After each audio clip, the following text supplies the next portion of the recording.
प्रिय विद्यार्थियों, प्रिय मित्रों, गुड मॉर्निंग, आदाब, नमस्ते। कैसे हो आप सभी? आशा करता हूँ कि इस कोरोना महामारी के काल में आप सभी स्वस्थ होंगे। मैं जाकिर हुसैन, सहायक आचार्य श्री गोविंद गुरु राजकीय महाविद्यालय बांसवाड़ा, आप सभी का इस यूट्यूब चैनल में बहुत बहुत स्वागत करता हूँ। आज मैं आप सभी के सामने एक नए प्रकरण उद्विकास के अर्थ और विशेषताओं को लेकर हाजिर हुआ हूँ। आज हम गोविंद गुरु जनजातीय विश्वविद्यालय बांसवाड़ा की समाजशास्त्र विषय के अंतर्गत एमए फाइनल के अंतर्गत सामाजिक परिवर्तन के प्रकारों में एक महत्वपूर्ण प्रकरण उद्विकास है, जो sociology of change and development paper के अंतर्गत आता है। आज हम इस उद्विकास के बारे में जानने का प्रयास करेंगे कि ये उद्विकास क्या है। तो उद्विकास जो है वह सामाजिक परिवर्तन का ही एक प्रकार है। जैसा कि हम सभी जानते हैं, सामाजिक परिवर्तन शाश्वत सत्य है, यानी समाज में परिवर्तन होता ही है।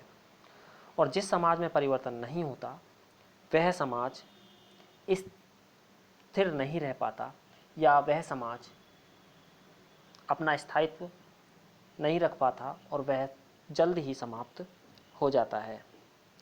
यह सामाजिक परिवर्तन एक तटस्थ प्रक्रिया है जो अच्छाई और बुराई को प्रकट नहीं करती। तो इसके अंतर्गत हम उद्विकास के बारे में थोड़ा सा सामान्य सा परिचय है, यानी कि सामाजिक जो परिवर्तन है उसका एक प्रकार है उद्विकास। उद्विकास सामाजिक परिवर्तन का एक प्रकार है और सामाजिक परिवर्तन के अंतर्गत इस उद्विकास की जो अवधारणा है वह प्राणी शास्त्र से ग्रहण की गई है। अन्य सभी समाज विज्ञान या अन्य सभी विज्ञान उद्विकास की जो धारणा है वो जूलॉजी या प्राणी शास्त्र से ग्रहण करते हैं। डार्विन ने जीवों की उत्पत्ति के संबंध में उद्विकासीय सिद्धांत प्रतिपादित किया। अगर मान लो यह पूछा जाए कि जीवों की उत्पत्ति के संबंध में उद्विकासीय सिद्धांत किसने प्रतिपादित किया, तो उन वैज्ञानिक का नाम है चार्ल्स डार्विन। डार्विन के अनुसार अब उन्होंने यह सिद्धांत तो प्रतिपादित कर दिया, लेकिन उन्होंने कुछ कहा भी। तो क्या कहा उन्होंने कहा जीवों का उद्विकास सरलता से जटिलता और समानता से भिन्नता की ओर होता है या हुआ है। स्पेंसर और बोर्गन जैसे समाज वैज्ञानिकों ने उद्विकास के विचारों को समाज और संस्कृति पर लागू कर कहा कि इनका भी जीवों की भांति उद्विकास हुआ है। यानी प्राणी शास्त्र में उद्विकास का सिद्धांत डार्विन ने प्रतिपादित किया और उस सिद्धांत को समाज और संस्कृति पर लागू करने का प्रयास किया स्पेंसर और मॉर्गन ने। स्पेंसर के जो सिद्धांत है उसे हम सामाजिक उद्विकास के सिद्धांत के नाम से जानते हैं, जो उन्होंने प्रिंसिपल ऑफ सोशियोलॉजी नामक पुस्तक में प्रतिपादित किया। इस प्रकार हम ये कह सकते हैं कि सामाजिक उद्विकास का सिद्धांत हर्बर्ट स्पेंसर द्वारा प्रतिपादित किया गया। इसके बाद में हम आगे आते हैं। उद्विकास का अर्थ होता है बाहर की ओर फैलाव, यानी बाहर की ओर फैलना। वैज्ञानिक दृष्टि से यह अर्थ अपूर्ण है।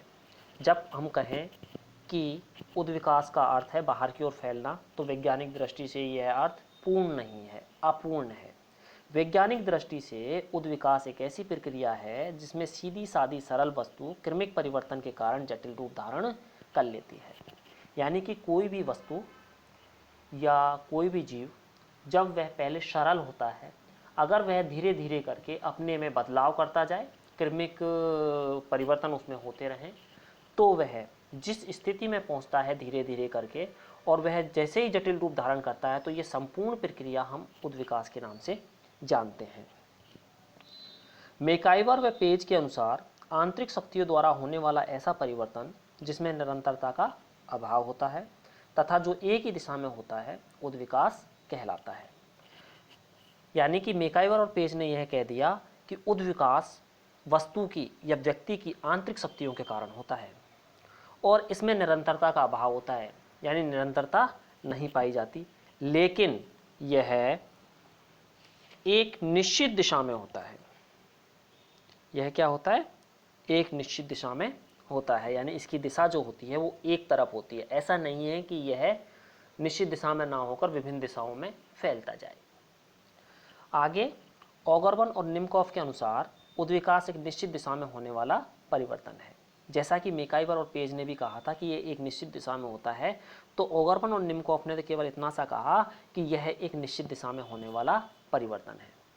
तो इतना तो हम समझ ही चुके हैं कि उद्विकास एक निश्चित दिशा में होता है और आंतरिक शक्तियों के कारण होता है, और इसमें जो वस्तु होती है वो सरलता से जटिलता की ओर अग्रसर होती है या सरलता से जटिलता ग्रहण कर लेती है। इसके बाद आगे हम देखें, अब एक छोटे से सूत्र के रूप में अगर हम उद्विकास को समझें तो हम इस प्रकार समझेंगे: निरंतर परिवर्तन, निश्चित दिशा, गुणात्मक अंतर, ढांचे या कार्य में भिन्नता, इन सभी को मिलकर के क्या बनता है? उद्विकास। यानी कि किसी वस्तु में होने वाला निरंतर परिवर्तन जो निश्चित दिशा में होता है, जिसके कारण वस्तु में गुणात्मक अंतर आता है और उसके कार्य में भिन्नता दिखाई देती है। तो यह संपूर्ण प्रक्रिया उद्विकास के नाम से जानी जाती है, या इन चारों के माध्यम से उद्विकास का निर्माण होता है, या जिसमें ये चारों विशेषताएं पाई जाएं वो उद्विकास कहलाएगा। अब हम निष्कर्ष के रूप में अगर उद्विकास की परिभाषा हमें लिखनी पड़े या उद्विकास की परिभाषा हमें देनी पड़े तो हम इस प्रकार दे सकते हैं कि उद्विकास किसी एक विशेष दिशा में होने वाला ऐसा परिवर्तन है जो वस्तु की आंतरिक शक्तियों के परिणाम स्वरूप पैदा होता है। यानी कि एक निश्चित दिशा में होता है और वस्तु की आंतरिक शक्ति के कारण पैदा होता है, और इसके कारण वस्तु की जो जटिलता है, यानी वस्तु में अगर मान लो पहले से जटिल है तो वह और अधिक जटिल हो जाएगी। उसकी जटिलता में क्या होती है? वृद्धि होती है। इस प्रकार हमने उद्विकास की परिभाषा को जाना कि एक निश्चित दिशा में होने वाला परिवर्तन है, आंतरिक शक्तियों के कारण होता है, और इसके कारण यह जो परिवर्तन होता है वो निरंतर होता रहता है, और इसके कारण वस्तु के कार्य में भिन्नता आ जाती है। आगे हम देखें तो हम देखेंगे उद्विकास की विशेषताएं, यानी कि उद्विकास के अंतर्गत कौन कौन सी विशेषताएं पाई जाती हैं या उद्विकास की कौन कौन सी विशेषताएं हैं। सबसे पहला, उद्विकास सदैव सरलता से जटिलता की ओर होता है।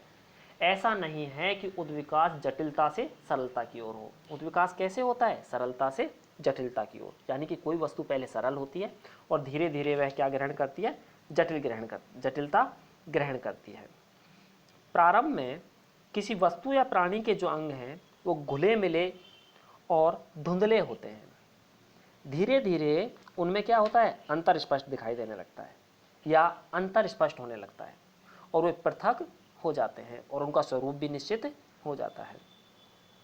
उदाहरण के तौर पर प्रारंभ में भ्रूण जो माँ के पेट में भ्रूण होता है वो एक मांस का पिंड होता है, लेकिन धीरे धीरे उसमें हाथ, पाँव, नाक, कान, गला, पैर, ये सभी धीरे धीरे उसमें पनपने लगते हैं। तो पहले तो वो भ्रूण था, मांस का पिंड था, तो क्या था? सरल। लेकिन जैसे ही उसमें धीरे धीरे जटिलता आई तो इसको हम उद्विकास कह सकते हैं। इसके बाद आता है उद्विकास निरंतर एवं धीमी गति से परिवर्तन की एक प्रक्रिया है। उद्विकास एक साथ नहीं आता, अचानक नहीं आता। कैसे आता है? धीरे धीरे आता है। यानी परिवर्तन कैसे होता है? धीरे धीरे। और ऐसा नहीं है कि वो धीरे धीरे परिवर्तन कुछ ही समय के लिए हो, नहीं, वो परिवर्तन निरंतर होता रहता है, तभी वह उद्विकास के नाम से जाना जाएगा। अगला, उद्विकास एक निश्चित दिशा में होने वाला परिवर्तन है। उद्विकास एक निश्चित दिशा में होने वाला परिवर्तन है। जैसा कि मैं आपको पहले ही इसकी परिभाषा में बता चुका हूं कि उद्विकास के अंतर्गत जो परिवर्तन होता है वो एक निश्चित दिशा में होता है, उसकी एक निश्चित दिशा होती है, वो एक ही तरफ आगे बढ़ता है, उसका फैलाव अलग अलग दिशाओं में नहीं होता। अगर उसका फैलाव अलग अलग दिशाओं में होगा या वो इधर उधर जाएगा तो इसका मतलब यह है कि वो उद्विकास नहीं है, बल्कि वह उस वस्तु में होने वाला परिवर्तन है। अगला आता है, उद्विकास एक मूल्य रहित प्रक्रिया है। इसका मतलब यह है कि उद्विकास में अच्छाई और बुराई का महत्व नहीं होता, यानी इसमें मूल्य नहीं होते कि अच्छा है या बुरा है। अच्छा भी हो सकता है, बुरा भी हो सकता है, और यह मूल्य रहित प्रक्रिया है। अगला है, उद्विकास एक सार्वभौमिक प्रक्रिया है। जैसा कि मैं आपको पिछले वीडियोस में बता चुका हूँ, सार्वभौमिक का मतलब है, अगर इसका हम संधि विच्छेद करें तो इसका मतलब होता है सर्वधन भूमि, यानी पूरी पृथ्वी पर, पूरी सर्व यानी सभी, भूमि यानी पृथ्वी, यानी पूरी पृथ्वी पर उद्विकास की जो प्रक्रिया है वो विद्यमान है। ऐसा नहीं है कि केवल भारत में ही उद्विकास होता हो, या अमेरिका में ही उद्विकास होता हो, या किसी निश्चित स्थान पर ही उद्विकास होता हो। उद्विकास एक संपूर्ण पृथ्वी पर होने वाला परिवर्तन है, यानी यह संपूर्ण पृथ्वी पर एक निश्चित दिशा में, एक निश्चित गति से होता है। इसके बाद में अगर हम देखें तो उद्विकास वस्तु की आंतरिक शक्तियों के कारण होता है, यानी बाहर से अगर उस पर प्रेशर डाला जाए तब वह कोई परिवर्तन हो रहा है तो वह उद्विकास बिल्कुल भी नहीं है। वो वस्तु की आंतरिक शक्तियों के कारण हो रहा है, तभी वह उद्विकास के नाम से जाना जाएगा। अगला आता है, उद्विकास के दौरान गुणात्मक परिवर्तन होता है, संख्यात्मक नहीं। ऐसा नहीं है कि किसी वस्तु को तोड़ दिया जाए और उस वस्तु की अनेक वस्तुएं बन जाएं, तो वो तो संख्या हो गई। इसका मतलब यह नहीं है कि यह उद्विकास है। उद्विकास में वस्तु में संख्यात्मक परिवर्तन बिल्कुल भी नहीं होता, उसमें केवल गुणात्मक परिवर्तन होता है। यह बात हमें विशेष रूप से ध्यान रखने की आवश्यकता है कि उद्विकास में गुणात्मक परिवर्तन होता है, संख्यात्मक नहीं होता। अगला आता है, उद्विकास कुछ निश्चित चरणों या क्रम में होने वाला परिवर्तन है। कहने का तात्पर्य यह है कि प्रथम चरण के बाद कौन सा आएगा, द्वितीय आएगा, द्वितीय के बाद कौन सा आएगा, तृतीय आएगा। ऐसा नहीं है कि प्रथम के बाद डायरेक्ट चौथा आ जाए, चौथे के बाद फिर दूसरा चरण आ रहा हो, नहीं। प्रथम के बाद में ऐसा, जैसे कि मैंने उदाहरण दिया था आपको भ्रूण का, ऐसा नहीं है कि माँ के गर्भ में सीधा ही बच्चा बन जाए, नहीं। पहले वो एक मांस का लोथड़ा होता है या मांस का टुकड़ा होता है, और उसके बाद में वह टुकड़ा ही धीरे धीरे उसमें हाथ पैर या शरीर के अंगों का बनना प्रारंभ होता है। ऐसा नहीं है कि पहले से ही अंग विकसित हो गए हो, नहीं। तो उद्विकास एक निश्चित चरणों में होने वाला परिवर्तन है। एक चरण, उसके बाद दूसरा, फिर तीसरा, फिर चौथा, और यही क्रम निश्चित क्रम में चलता रहता है जब तक कि वस्तु जटिलता ग्रहण ना कर ले। अगला है, उद्विकास में चरणों की पुनरावृत्ति नहीं होती, यानी कि एक चरण जो पहले घटित हो चुका है वह चरण आगे घटित नहीं होगा, या जिस चरण को हमने छोड़ दिया है पुनः उसे प्राप्त नहीं किया जा सकता। जैसे एक व्यक्ति का जो उद्विकास होता है, बच्चा, फिर वह थोड़ा बालक बनता है, बड़ा होता है, युवा बनता है, प्रौढ़ होता है और वृद्ध हो जाता है। अगर कोई व्यक्ति यह चाहे कि वह पहले जवान हो उसके बाद में बच्चा बने, तो ऐसा नहीं हो सकता। यह जो उद्विकास है, इसमें जो चरण है उनकी पुनरावृत्ति नहीं होती, या हम दूसरे चरण से लौट करके पहले चरण पर नहीं आ सकते। तो आज हमने सामाजिक उद्विकास के बारे में थोड़ा समझा, और इसके अलावा मेन रूप से तो हमने आज देखा उद्विकास का अर्थ और इसकी विशेषताएं। अगली क्लास में हम सामाजिक उद्विकास और उद्विकास के स्वरूपों के बारे में अध्ययन करेंगे, और यह जानने का प्रयास करेंगे कि सामाजिक उद्विकास क्या है और उद्विकास के कौन कौन से स्वरूप हैं, और इन स्वरूपों के अंतर्गत इनमें भिन्नता कैसे है, या जो भिन्न भिन्न स्वरूप हैं उनमें किस प्रकार से अंतर किया जा सकता है। धन्यवाद, शुक्रिया।